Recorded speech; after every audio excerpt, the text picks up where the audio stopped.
Thank you. Thank you for joining us for another HBL seminar this week. This week it is my pleasure to introduce our speaker, Shuyue Liu, who is a PhD candidate here at the University of Calgary in Dr. Herzog's lab. She began her academic journey in sport rehabilitation at Beijing Sport University in China, where she earned a Bachelor of Science in 2012. Following this, she went on to pursue a master's degree in kinesiology here at UCalgary, specializing in biomechanics under the supervision of Dr. Walter Herzog. And her master's thesis was titled The Origin of Force Increase in Actively Stretched Single Muscle Fibers, which laid the groundwork for her interest in the mechanical and physiological principles of muscle function. Continuing in this direction, she is now completing a PhD in kinesiology, also under Dr. Herzog, and her doctoral work focuses on uncovering the molecular mechanisms of skeletal muscle contraction, deepening our understanding of how muscles generate and sustain force. Outside the lab, she has a great approach to exercise. So although she fully appreciates the importance of strength training, she says she would rather go on an extra long run than ever spend even 10 minutes with a dumbbell. And she admits that despite studying human movement, she still has not learned how to ride a bike. Now this one I find surprising considering how many people in this lab are recruiting for cycling studies, so maybe take part in some of those. Thank you. For today's seminar, she will be presenting her work on increasing muscle strength, the role of residual force enhancement. Thank you, Shuyue.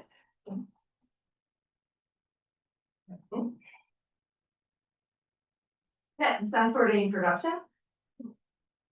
Today I'm going to talk about one muscle property, which is called residual force enhancement. But before I jump into the concept of residual force enhancement, I'll start some basic muscle knowledge, just a refresh. On this slide, on the left side, you can see this figure shows a muscle hierarchy. So this is a whole muscle level, and the whole muscle is made up of muscle fascicles, and the muscle fascicle is composed with muscle fibers. And for each fiber is composed many myofibrils. Myofibrils are made up of cell pairs connected in series. Here, one cell pair is a basic contractile unit of a muscle. And if we focus on a single cell pair, like this schematic, this is a schematic of one cell pair, and we can see the border of the cell pair, which is a Z line. And the green color shows the thin or active filament, and the red color shows the thick or myosin filament. So the cell pair produces force through the interaction between the myosin head, which is here, and the actin at the overlap region. And this interaction allows the actin filament to slide towards the center of the cell pair and causing the cell pair to shorten. Therefore, produce the force along the myofibrils. This action is also regarded as the cross-bridge theory. So overall, muscle force is dictated by the number of cross bridges that are able to bond. And since the length of cell pair determines the amount of overlap, like this region, the length of cell pair determines the amount of overlap between the thick and thin filament. So the force production of a cell pair is largely determined by its length. So after we review a little bit about the muscle and cell pair structures, let's move on to some muscle properties during contraction. And one of the basic properties of muscle contraction is a force transfer relationship. This is a modified force transfer relationship, active force transfer relationship curve from previous study by Gordon et al. 1966. When the cell pair at its longest length, there's no overlap between the thin and thick filament here. there's no overlap. So there's no cross bridges are formed and produce active force. So the maximal isometric force at this length should be 0, which refers to the point E. As the soft pair is getting shorter, the thick and thin filaments start to overlap and allows more cross bridges to form. So gradually, the maximal isometric force increases. So when the number of cross bridge reaches the maximal level, at this level, the force reaches 100%. So the plateau region shows in red indicates the maximal isometric contraction force. So this presentation is more focused on the descending limb, which is the green color of the force-mass relationship. So this force-mass relationship curve has been established since last century and still widely used in the textbook and research studies. However, what I'm going to talk about today is one of the aspects that cannot be fully explained by this force-mass relationship, which is the residual force enhancement. So what is residual force enhancement? Let's take a look at this easy slide. And we have this figure on the left side showing the muscle force production and muscle length on the y-axis, and the time on the x-axis. And on the right side is the actual force-mass relationship from the previous slides. If we want to activate a muscle at a relatively longer length, which is L1, when we activate it maximally, we have a steady state isometric contraction force at this certain length, L1. And if we want to activate this muscle at a shorter length, which is L2, and we want to lengthen this muscle or stretch this muscle during activation to the same final length, L1. So theoretically, after active stretch, we should get the same level of force production because the final length of the muscle is the same. However, that's not what we observed from different studies. So the force after active stretch is actually higher than the purely isometric contraction level, which means the green color, the steady state force after active stretch is higher than the purely isometric contraction level. And this force increase, we call it residual force enhancement. So this residual force enhancement was firstly observed in 1950s, but the mechanism of the force enhancement is still unclear. One of the proposed mechanisms is related to the passive component in the muscle. This is because after active stretch, the muscle reaches a steady state. When we deactivate this muscle, we took the calcium away. The force after deactivation is still higher than the purely passive stretch force at the same final length. So the green here, the force after deactivation is still higher than the purely passive level. And this force increase after deactivation is passive force enhancement. Since this passive force enhancement is observed by the passive state, so we think a passive component in the muscle is contributed not only the passive force enhancement, but the residual force enhancement.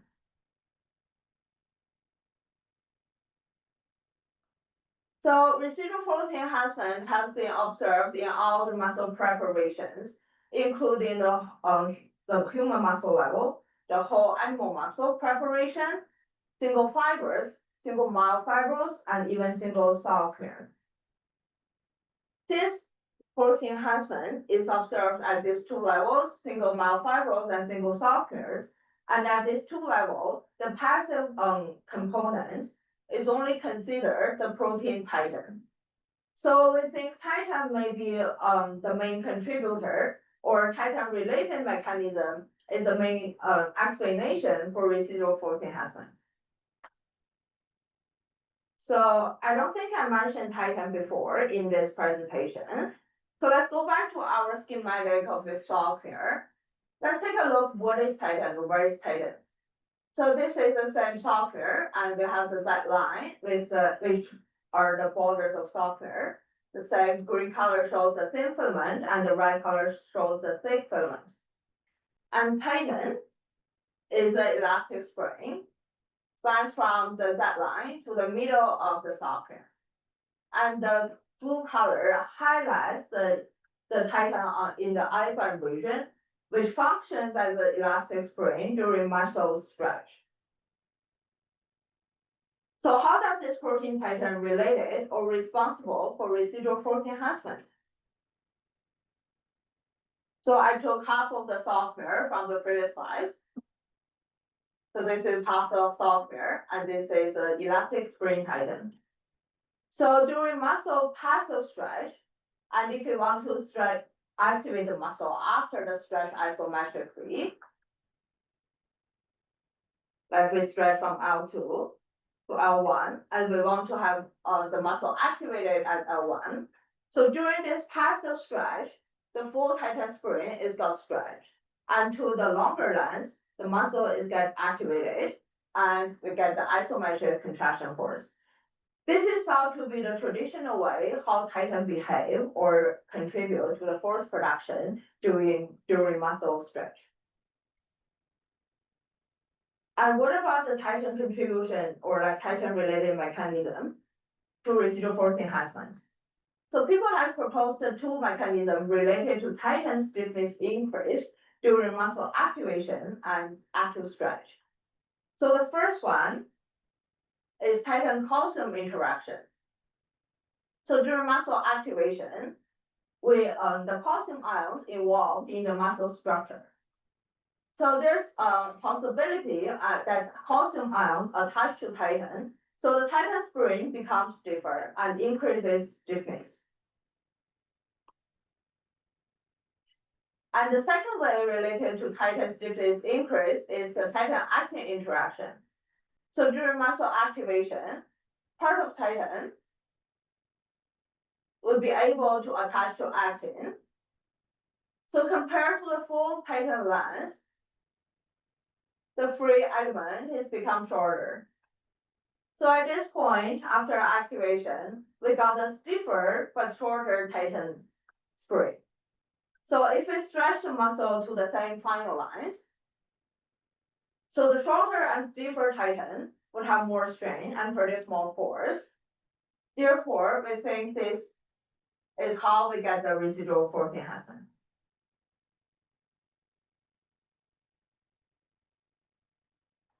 Okay, let's take a look at a little bit more. So we remember there's a possibility that Titin-actin interaction. And before I jump into my purpose of study, let's have a quick summary about my introduction. So what I want to know or remember, like from this introduction, is what is residual force enhancement. It describes as an increase in force at the steady state after muscle active stretch. And there are two proposed mechanisms related to the passive element in the muscle or in the software, which is the passive protein Titin. It's calcium Titin interaction, which causes the Titin become stiffer, or the Titin-actin interaction, which causes Titin become shorter. Both of the mechanisms may cause the force increase after activation and active stretch. So even we propose many evidence to show like Titin may be responsible or Titin's related mechanism may be responsible to residual force enhancement and passive force enhancement, we still cannot directly observe how Titin behaves during this dynamic stretch for now. So we have to bring some new experiment to prove Titins really play an important role in residual force enhancement. So the way I chose to prove or to provide evidence to relate Titin to this force enhancement is I want to test the different Titin isoforms and how the Titin isoforms related to the force enhancement or affect force enhancement. So this brings on my first project to test if different Titin isoforms cause force enhancement change or not. So what is protein isoform? Or what is Titin isoform? So simply speaking, protein isoform is just a slightly different version of a protein. Regarding Titin's isoform, this means like Titin's spring has different lengths. So let's take a look, a detailed look, how this isoform be different influence Titin's length. So soleus muscle and psoas muscle are two muscles we commonly use or highly used in our experiment to test the residual force enhancement mechanisms. So this figure shows the two different Titin isoforms in soleus muscle and psoas muscle. So on the top, you can see this Titin is from the soleus muscle. So soleus muscle Titin is the longest one and the largest Titin isoforms among all the Titin isoforms. So there are different regions formed together to build the Titin in soleus muscle. And compared to soleus muscle, and you can see below is the psoas muscle Titin. So there are some missing parts in psoas muscle Titin compared to soleus muscle. So this is caused this Titin length in psoas muscle is become shorter compared to soleus muscle. So there is a specific region on Titin, which is the N2A region. So people has mentioned or have provide evidence shows that during muscle activation, it's highly possible this N2A region is attached to actin. So during muscle activation and active stretch, if this N2A region is touching, so the free Titin element here in psoas muscle and soleus muscle, they have different lengths. So these different lengths of different isoform may cause the force enhancement difference. Therefore, the purpose of the first study, we would like to investigate the effect of Titin isoforms on residual force enhancement with the single myofibril setup with between the soleus muscle and psoas muscle. And as I mentioned before, so if the N2A region is a region Titin can bind to actin and cause the Titin-actin interaction, so the free Titin element here is difference between the soleus muscle and psoas muscle. And since the Titin element, free Titin element is shorter in psoas muscle, we hypothesize that in psoas myofibrils, we may observe greater residual force enhancement compared to the soleus muscle if we stretch both muscles to the same final lines.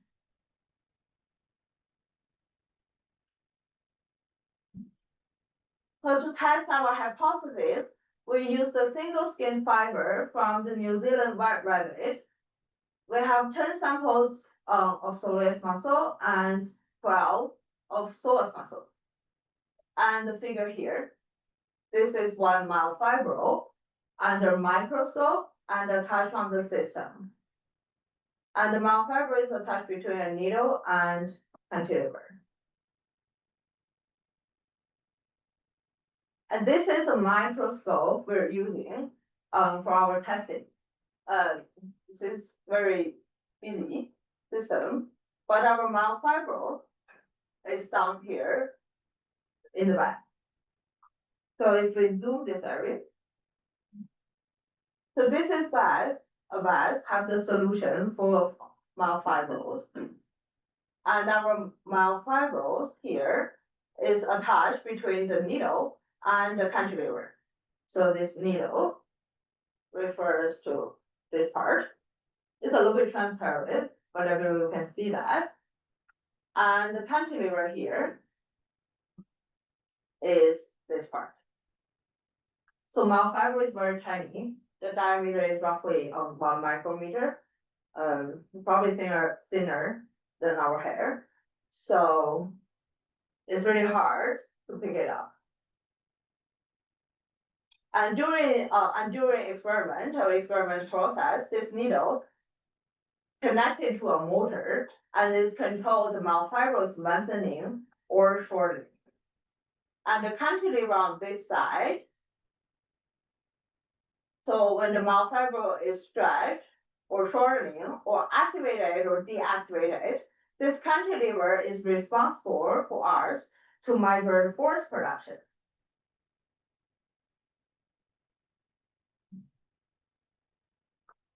So the way we calculate the force produced by myofibril is by this equation. So this is the same setup compared to the previous slides.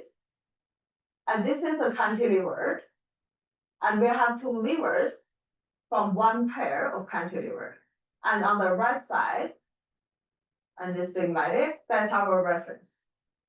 And on the left side, this lever is attached to the myofibrils.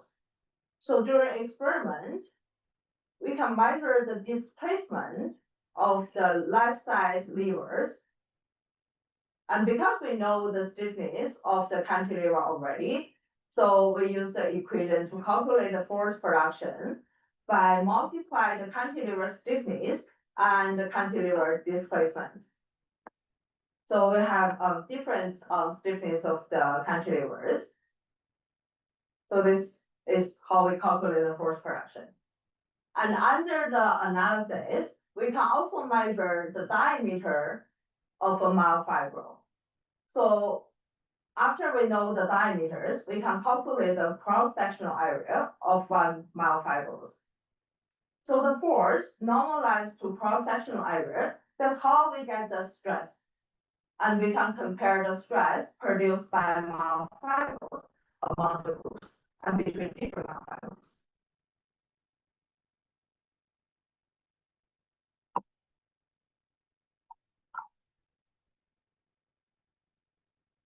So after we get everything ready, we have a myofibril pickup and attach between the needle and cantilevers. So how we're gonna process our experiments? So this is my testing protocol. So for each myofibrils, it's initially set up at the average software length 2.4 micron. And then the myofibrils passively stretched from 2.4 micron to 3.6 micron. And then we weigh the force to get the steady state. And this is our passive stretch force at the corresponding software length produced by the myofibrils. And after it reached the steady state, the myofibrils was activated. That's how we get the isometric contraction force at the end, the steady state. So we recorded this force and we shortened the myofibrils back to 2.4 micron, and we gave them 10 seconds to take a break before it stretched actively back to 3.6. So this blue trace shows the active stretch process, and then we also reach until the steady state. So the force after active stretch is recorded at this point. And this force is when compared to the isometric level. That's how we get the residual force enhancement. And after it reached the steady state, we deactivate this myofibrils by changing the solutions. So the force going down and deactivated the myofibrils. And at the end of the deactivation, we recorded the force at the passive level and compared to the passive stretch force before. That's how we get the passive force enhancement. So all the myofibrils did the same protocol. So this is a video, it's a real-time video, how the myofibrils got stretched and activated. Okay, let me try to play that. So on the left side, this is our needle, and on the right side, this is the cantilever. So now the myofibril was passively stretched, which refers to here, this one, slowly stretched passively. And then we wait for 1 minute until we reach the steady state. Just save some time here. I'm gonna quickly getting into the activation. Okay. So this is actually a stretch relaxation for the myofibrils. And we wait a little bit before it's been activated. It's almost there. I think. Just pay attention to the cantilever, it's gonna get activated soon. Yeah, it's not. You see, you see the myofibrils get activated, so it's shortened, which refers to this red trace. And we're waiting this activation, myofibrils, to get the steady state.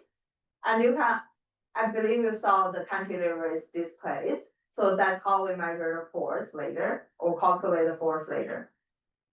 And after that, the myofibril is shortened, which is this one, this stat, and wait for 10 seconds before it stretch back slowly. It stretch back.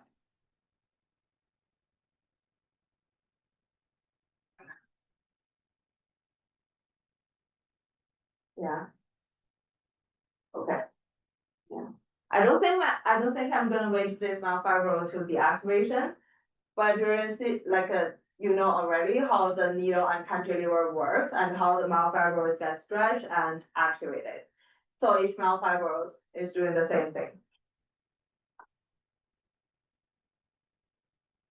So what we get from our experiments. This is one example of one myofibril, and this is a raw trace, how the force change and the real-time software length change during the whole process. And we have the stress on the y-axis, this is normalized already, and we have the average software length on the right side. And on the y-axis, and the time on the x-axis. So when the myofibrils get passively stretched, so this is how the force increase, and then we have a stress relaxation curve. And at the A point, we get the steady state at this corresponding software length. So this is how we reported the passive force. And then the myofibrils get activated, and we get the steady state isometric force B corresponding at this point at this software length. So this is the isometric force, that's the baseline for the residual force enhancement calculation. And then at C point, this is the force where we have the force after active stretch. So this this force, subtract the force B here, that's how we calculate the force enhancement absolute value. And then we deactivate the myofibril, and the myofibril reaches steady state at D. So the difference between D and A, that's how we measure the passive force enhancement.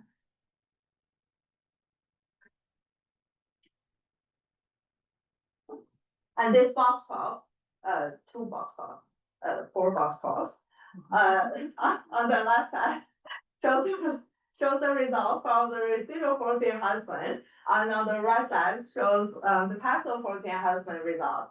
As you can see very clearly, we got a significantly higher residual force enhancement amount from the psoas muscle compared to the soleus muscle. That's the same with in the passive force enhancement. We get higher passive force enhancement compared to in psoas muscle compared to soleus muscle. And this result is actually consistent with our hypothesis, which is a good news. It's not usually happen to me. Yeah. But what does it mean to us since we get such a nice result? So if we go back to our Titin isoforms, we go back to our purpose of this study, we want to test how the Titin isoforms affect the residual force enhancement. Since we get higher residual force enhancement in psoas muscle, like here. So this means our hypothesis should be right if we have an N2A region attached to actin during muscle activation and active stretch. We do get shorter the free titin spring here in psoas muscle compared to soleus muscle. That's why when the muscles stretch to the same final lines, the stiffer and shorter titin spring produce more force. So we get the higher force enhancement as well as passive force enhancement in psoas muscle. So it seems like this project or this experiment provides some evidence on Titin-actin interaction, which we mentioned before. But we say like there are two Titin-related mechanisms. So what about the other one, Titin-calcium interaction? So how does calcium affect Titin stiffness on residual force enhancement between these two muscles? So this brings our purpose to the next follow-up, actually, the experiment. We want to test if the effect of calcium, if calcium affects on titin, how the calcium and titin interacts, how it works on residual force enhancement, if it's titin isoform dependent or not. So this, I mean, if we want to test the calcium effect on titin only, it's not really easy. Because we know, like, if we introduce calcium into the muscle structure, we're gonna cause the cross bridge attach and produce the active force. So we need to find a way to inhibit the cross bridge force production during muscle activation. So we can only measure the calcium effect on titin. That's why we bring this chemical. It's called BDM. So BDM is used as a cross bridge inhibitor. So when the calcium ions and BDM exist in a solution together, it's going to inhibit the cross bridge cycle. So we don't have the active force production by the cross bridge. So we can only test it how calcium affects titin stiffness. So this test was on myofibro again. And we have 8 samples of soleus muscle and 7 in psoas muscle. And this time, our protocol is slightly changed. For each myofibrils, the same thing is they're still set up initially at average softness 2.4 micron, but the myofibrils were first passively stretched in a solution without calcium from 2.4 to 3.6 micron. And then we can get a passive force production here at the steady state. And after that, the myofibrils was reset back to 2.4 micron, and we give the myofibrils 10 minutes to break. And after 10 minutes, we stretch these myofibrils in a new solution with both calcium and BDM in the solution. Therefore, we inhibit the cross bridge, but we can test the calcium effect on titin only. So at the end of the steady state, we recorded the force production and compared to the purely passive force, and to see how it's changed. And this is a summary of the result. So on the y-axis, it shows how the titin stiffness increase is a normalized number. And we have the psoas muscle and soleus muscle. So there is no significant difference between the percentage of titin stiffness increase between two muscles. So this indicates that the contribution of calcium-titin interaction to residual force enhancement between the two muscles, soleus muscle and psoas muscles, are the same. So that means the titin isoform is like, the titin calcium interaction effect is independent of titin isoforms. It's different. The titin's different, the same is different. So to summarize the two projects, so what we get from the project, from the experimental result. So as I showed before, we can see the residual force enhancement and passive force enhancement are both significantly higher in psoas muscle compared to soleus muscle.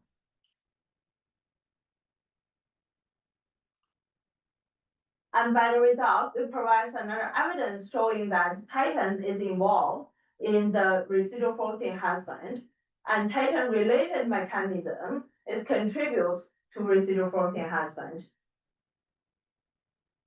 And because many people like provide evidence showing the N2A region is possible to interact with actin during muscle activation. And our result is also indirect proof that N2A region might be interact with actin. So we get the shorter titin element in psoas muscle and cause the higher residual force enhancement. However, in our study, because we're testing the soleus muscle and psoas muscle, in our study, we didn't really consider the different fiber types and the effect of fiber types on residual force enhancement and passive force enhancement. But in the future, like we can include this fiber type and to test how the fiber types affect the residual force enhancement or not. And we suggest the experiment by testing if we can find the same fiber type, two muscles have same fiber type, but with different titin isoforms. So we can eliminate the influence of fiber type, and we can know a little bit more about titin isoforms only. Or if we have a reverse experiment, we have the same titin isoforms, but different fiber types. So we know the fiber types effect on residual force enhancement. So I would like to thank my committee and my group members, and thank you.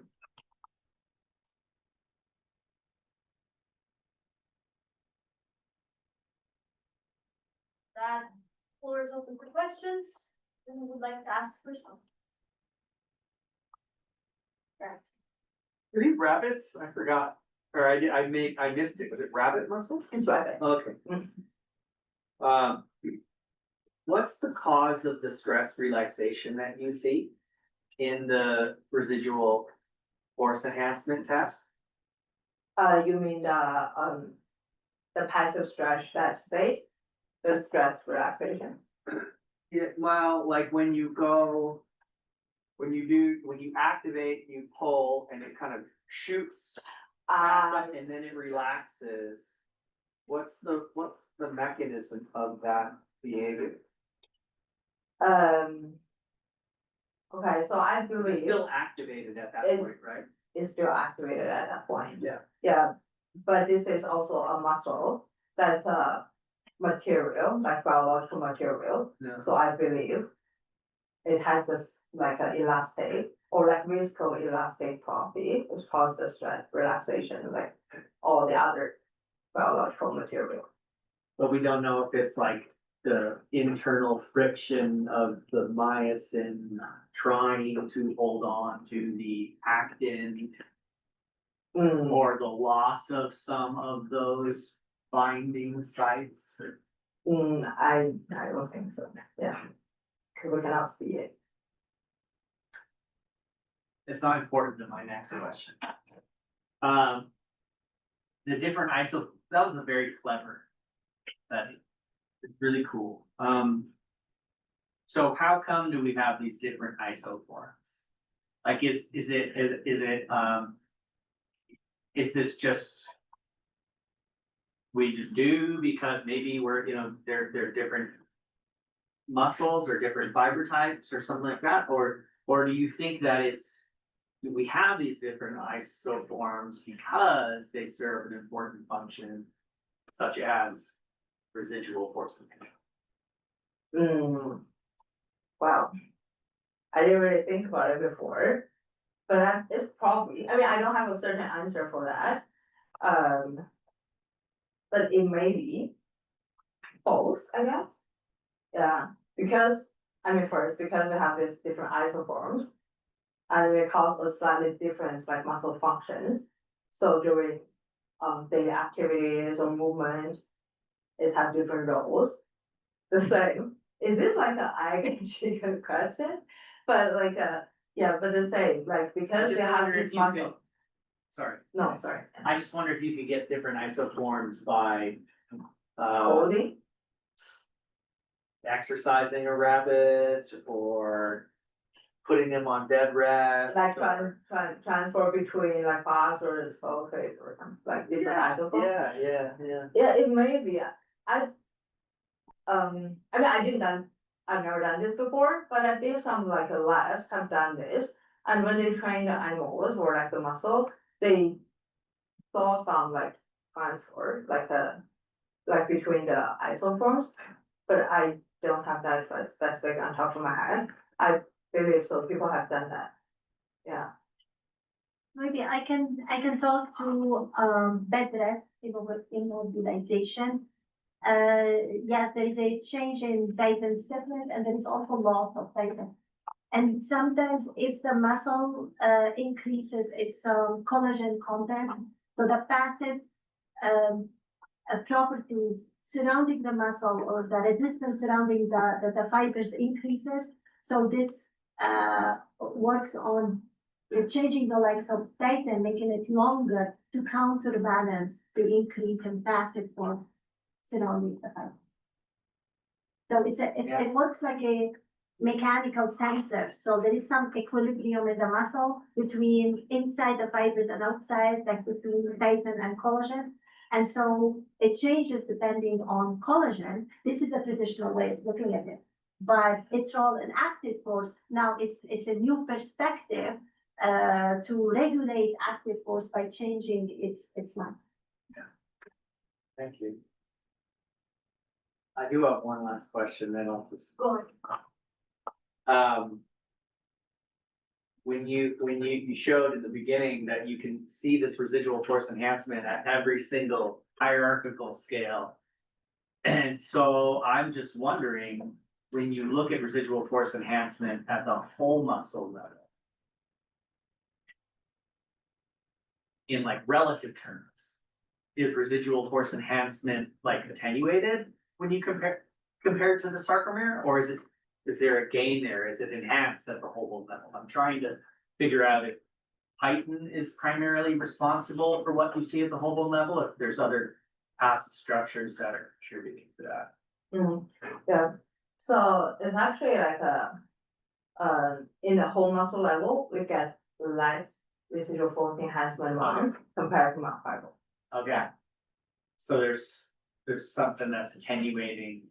Or maybe restrict muscle Okay. strength or activation level that cause less. Okay. Yeah.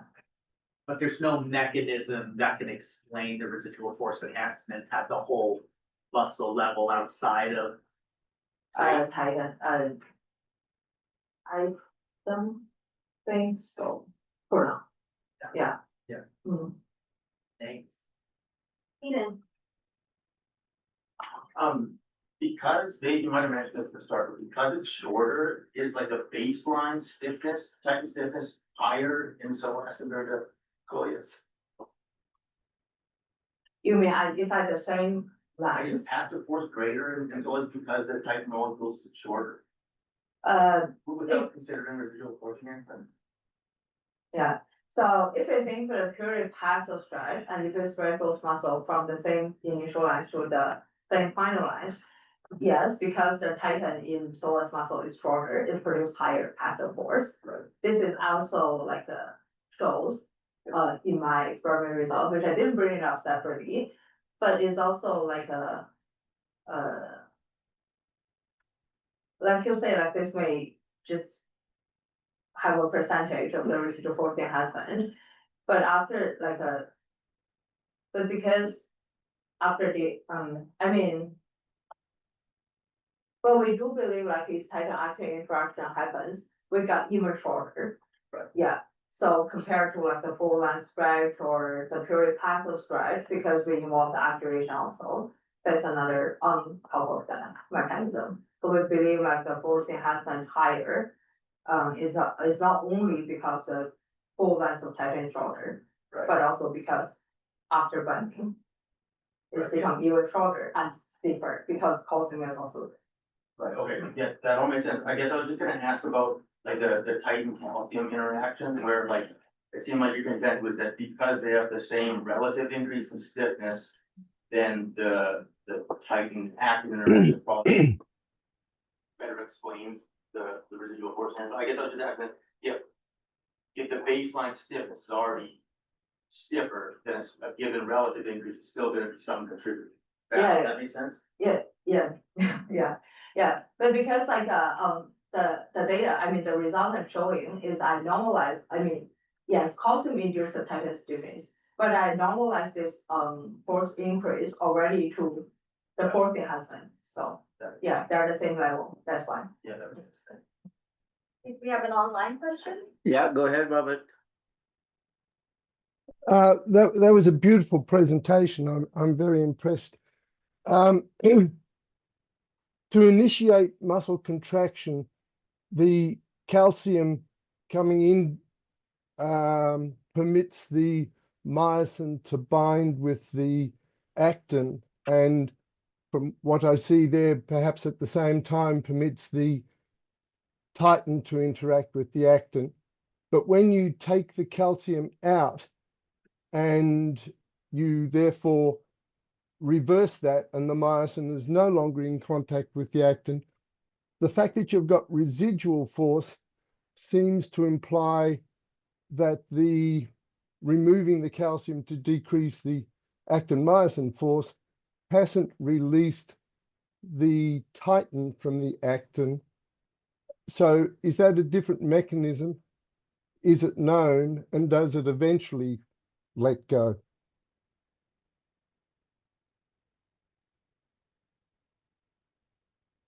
So. Just trying to understand this clearly, do you mean like after deactivation, the Titin-actin interaction, we lost that? So sorry, what's the question? I'm saying that when you in order to get rid of the actin myosin interaction in generating the active force, you flush out the calcium, and so Yeah. the myosin comes away from the actin, but Yeah. the titin seems to stay interacted with the actin. So it suggests Yeah. it's a different bindings mechanism, or what do you know of that? So you mean after deactivation, is the Titin-actin still interact? If it's a different mechanism, like from the active state compared to passive state? Okay, so, short answer is like, I don't have a certain answer for that, I don't really know. But, people provided some, studies showing that after deactivation, Titin-actin still interacted. So, with that, because I don't really know, I mean, like the mouse, I believe mousing had attached to actin, that's because on the actin, there's like binding site open, so Titin may also binding to that binding site, but for the deactivation, I have no idea like if it's a different mechanism. But if the Titin-actin interact is still staying there, it's probably stay the same, that's I guess, but I cannot say that 100%. Still early days, right? Thank you. Yeah, I think we still need more evidence to show that. Micah, then Benno, and then Mauro. Thank you for your talk, that was really interesting. I'm curious if to go from like point A of whatever length to a greater length, like the rate of length change in the fiber would impact your maybe residual force enhancement effects. I'm just thinking like if you're kind of stretching or contracting the muscle faster, maybe that's harder to do. So is there an aspect of fatigue? Would your experience be less residual force enhancement as a result of that? You could talk on that a little bit. Yeah, thank you. So I think his question refers to like the muscle lengthening or like stretch speed.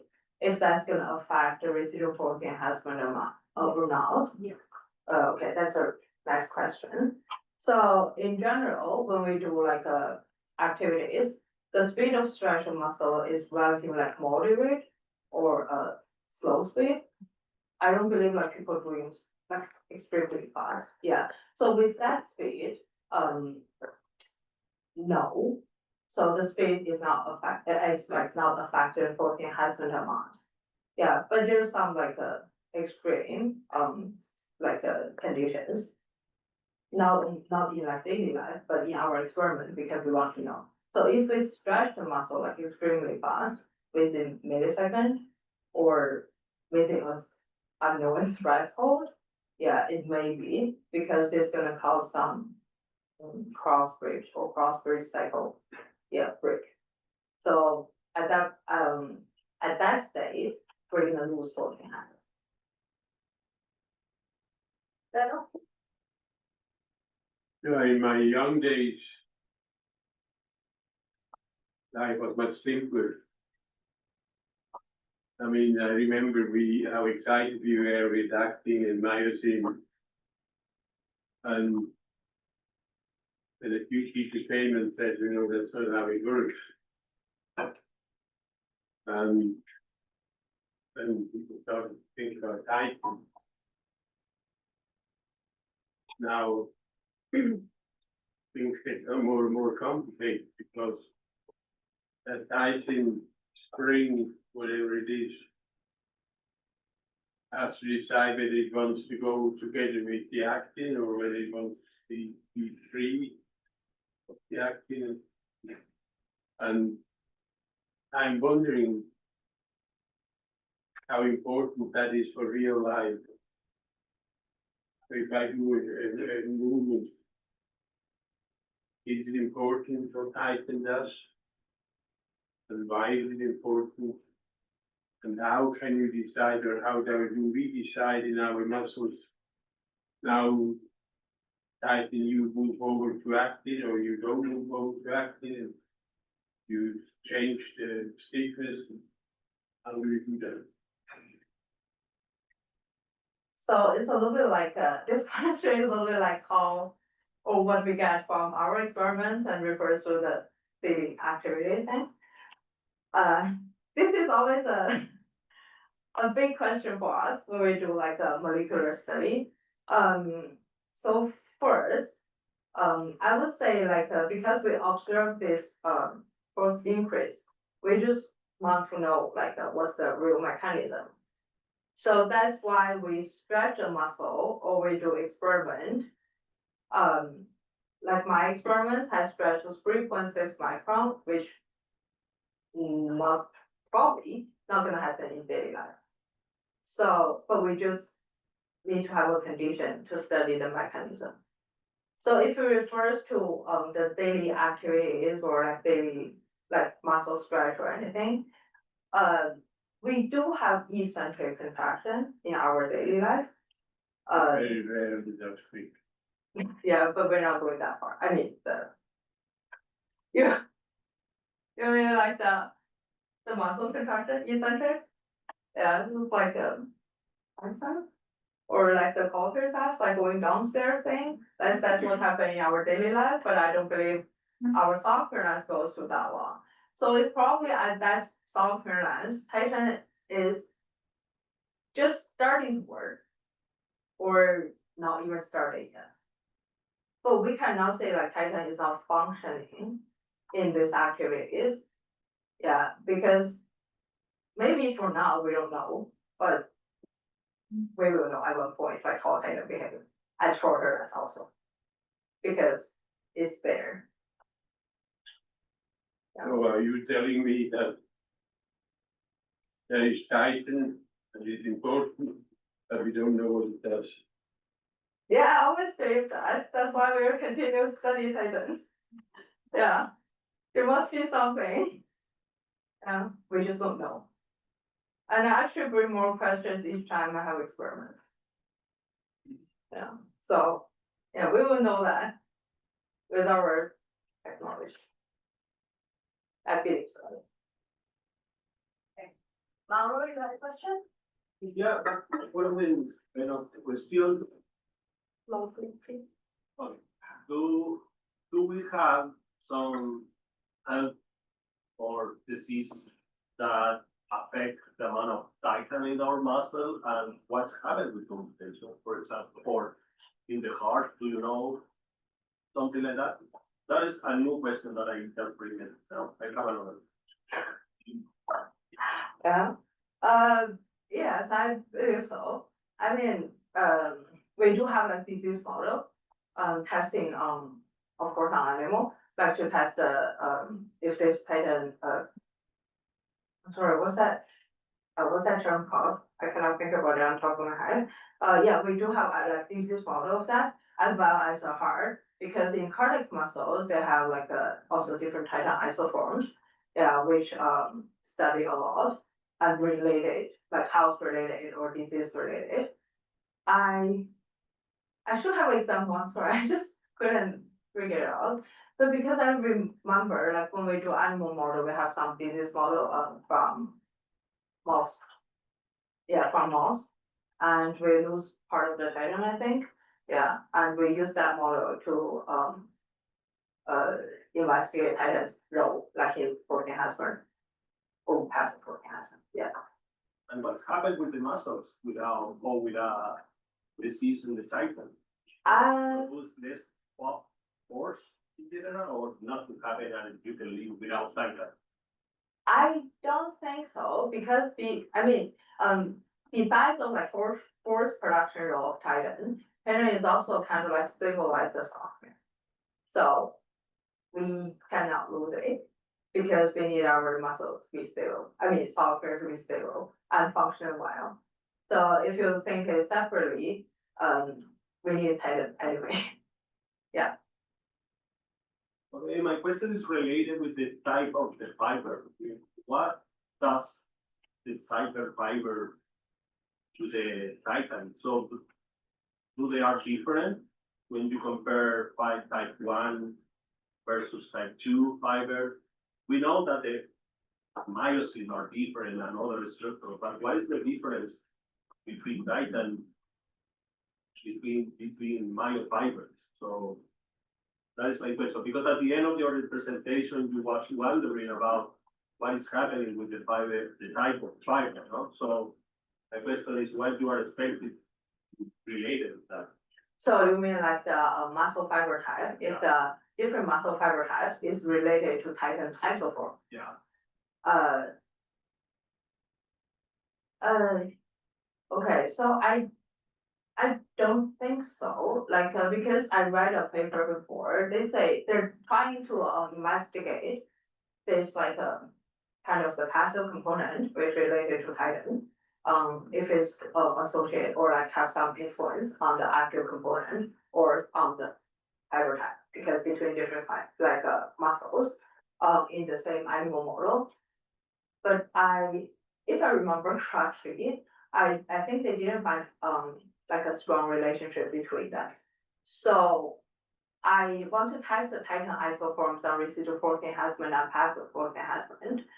And because these two muscles, like I say, is commonly used for investigation, I just like selected these. I mean, I can test the different muscles or like different titan isoforms, but fiber type is one of the things.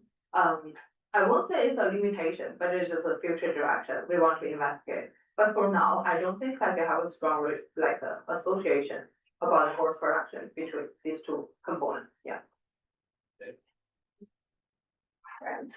Okay, so there's this phenomenon called residual force depression.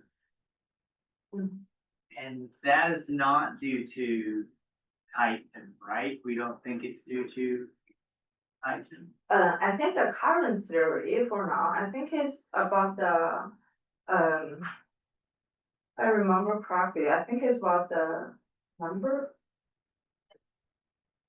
I think it's a distortion about this a protein structure after compression. It's different with residual force enhancement. It's not mainly caused by titan. Yeah, that's what yeah, that's what Yeah. I'm thinking. So in that case, would you expect to see the exact same amount of residual force depression between these two muscles? I mean, I didn't test that Of before, course. yeah, we can, but, so. Between these two muscles, Well, so between the two, or fiber type, or? fiber types, yeah. Okay, fiber type, With the different Titin isoforms, right? If that's the only thing that's different, is the Titin isoforms.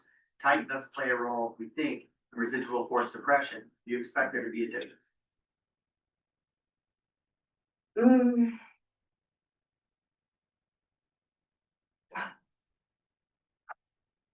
Probably no. Yeah. I mean, I didn't do that, just a speculation, yeah. Any other questions for Shuyue? Venus? You talked about Titin-actin interaction. So when do you think this happens? When does Titin bind to actin? Like to come back to all these like physiological role of potential physiological role of Titin-actin interaction. So do you think it happens only after the stretch? Like, I know that you do not know the answer to that, but if you want to. That's what I want to speculate- say, like, I don't know, yeah, but, it seems like during muscle activation. I mean, I don't think I have like evidence, like strong evidence to show that, but it seems that, during muscle activation, this process is starting already. Of course, there may be other like requirements, to cause this Titin-actin interaction. But, yeah, it seems like during activation, we have this. Okay, so do you think in just regular isometric activations, Titin is attached to actin? Is it just the release of calcium? Maybe it's triggering its attachment to actin? Think is also triggered by a cross-bridge cycle, or strongly bound cross bridges, which is shown the evidence, because if they inhibit that, we lose like the following, like for enhancement or like everything. I think there's another factors, I don't remember it exactly, but maybe the muscle length. Yeah, I think it depends on the muscle length also. Let's go back to the previous question where the Titin start to work. So we can have this Titin-actin correction instead of like Titin is not really start to functioning yet, and we bring it up. It may be or it may not be. I didn't see that. I don't have a proof of that. So do you think it attaches at long run when Titin is stretched, or it attaches when it is all like still very compressed at short lengths and it has more room maybe to reach up? But I believe like, if like longer lasting have more chance to attach compared to like the going shorter lengths. Why is that? Because in my mind, see, unless if you're talking about lattice spacing, maybe actin it's being strange, like- further away because the software. Because the software is stretched, a lot of space Yeah. is getting like Oh. compressed. Yeah, so it's make us more chance, or maybe, I don't know, maybe it's like I can also open more funding side, I don't know, just speculation, yeah. Okay. Mhm. Yeah, if it's fully relaxed, stretched. Any last questions for Shuyue? Okay, if not, that's time for.